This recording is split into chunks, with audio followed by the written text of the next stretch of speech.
We have to continue on this task, and it's important that people remember that if you don't need to go out to work, then please stay at home. There are a number of businesses we've asked to shut down, like non-essential retail clubs, pubs, and so on. Yeah.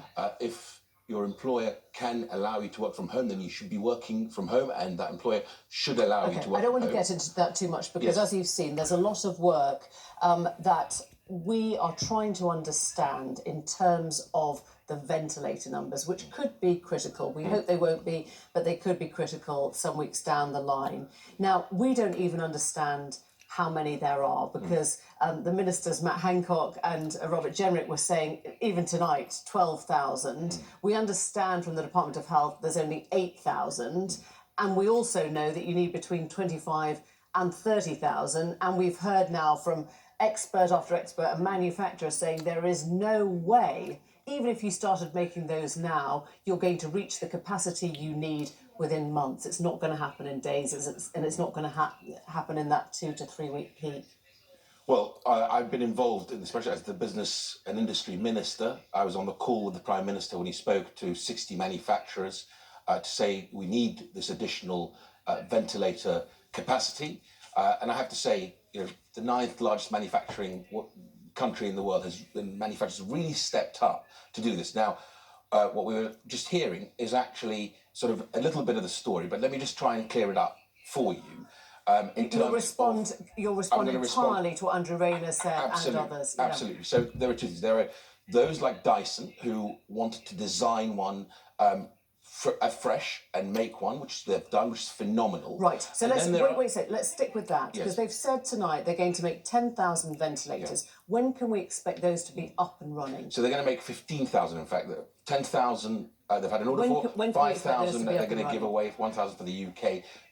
Plus others are also. So the one I've been working with. Sorry, when can we expect those ventilators to be up and running? So the Dyson ones, they've said that they'll have them in April. That's when they'll have the first production through. At the beginning of April, they will be ready to be used in critical care. Well, not just Dyson. What I'm saying to you is we're procuring others. So no, but I'm just asking about this. You've got 10,000. That's a huge number. Yes. It's very reassuring for a population to hear that.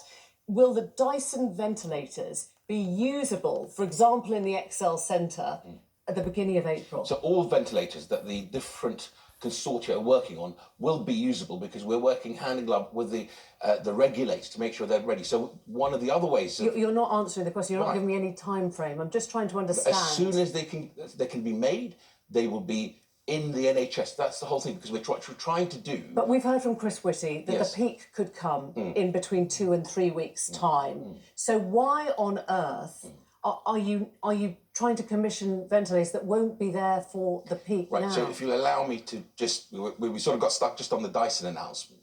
The one that I've been working with is 2 consortia led by Dick Elsey, who's a brilliant engineer, head of the high-value manufacturing Catapult in the UK.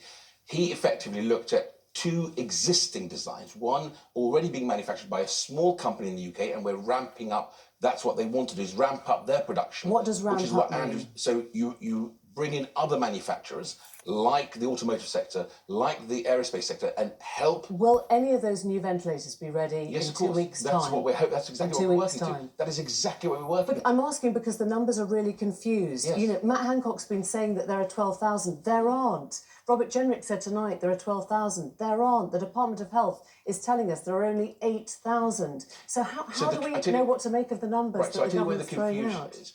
One, the message we need to know is we need thousands more, which is why we put out this call 10 days ago by the Prime Minister to say, look, let's get going. This is a national effort. We've all worked together on this, right?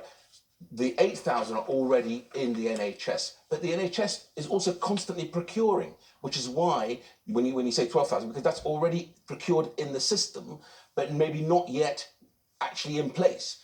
So what we're doing, what I'm trying to do is work with the consortia. Constantly procuring from who though? I'm just trying to work out, have we got 8 or have we got 12? So you've got existing suppliers that are already producing, but they have capacity constraints.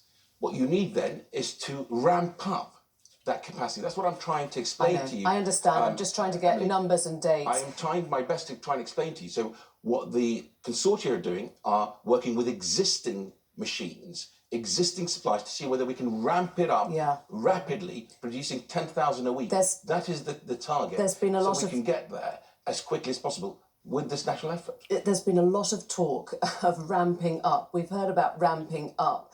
The government's talked about ramping up testing. Boris Johnson told us 8 days ago it would be ramping up testing to 25,000. Yes. Now, it is inconceivable that your frontline staff, the people protecting us and putting their lives at risk, are not getting tested for the virus. How can that still be happening? So we've tested today 6,400 tests, and we are ramping up to 25,000 tests a day. 3.5 million. Just concede that hasn't happened since the government, since the Prime Minister said it would happen 9 days ago. We were at 5,000 tests a day. Today was 6,400 tests.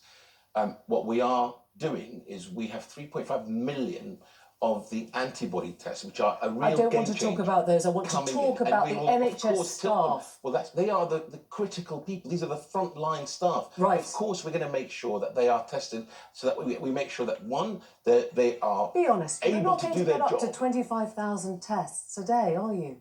Of course we are.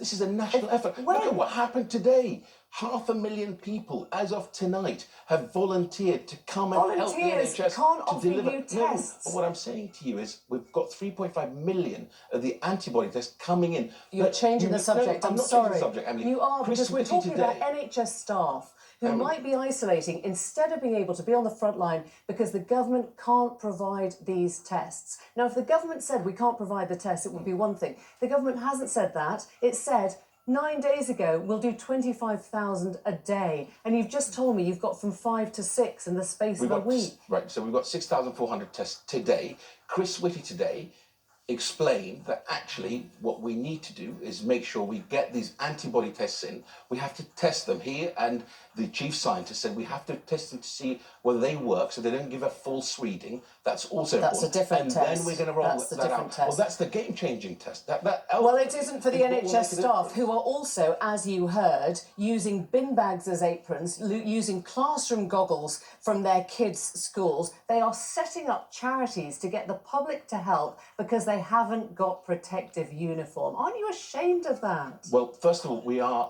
absolutely making sure that we buy the equipment, and the equipment is there. We have a COBRA that is dedicated to procurement, chaired by Michael Gove. That is all we've been doing, is looking at procurement. So this, of course, we don't want to see any shortages anywhere in the system, but we are absolutely focused on delivering this. This isn't the first day they've been saying this. They've been telling you this for weeks. Now, you must have looked, as a government minister, at Wuhan. You must have looked at the Chinese building hospitals in 6 days. You must have looked at the kind of protective clothing that was being used there.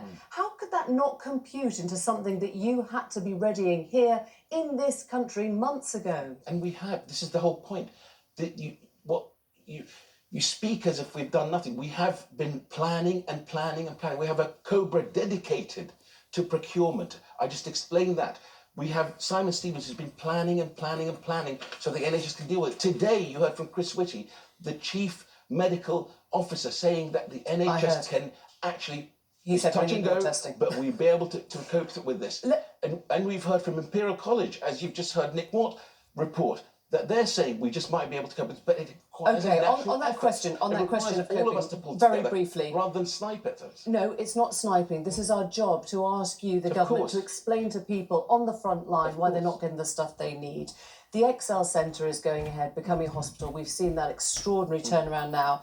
I think the Times is reporting that there will also be a field hospital in Manchester and in Birmingham as well, at the Exhibition Centre. Is that right? Are those two being turned into hospitals? Well, I haven't seen those reports yet. Of course, I am in the business and industry department.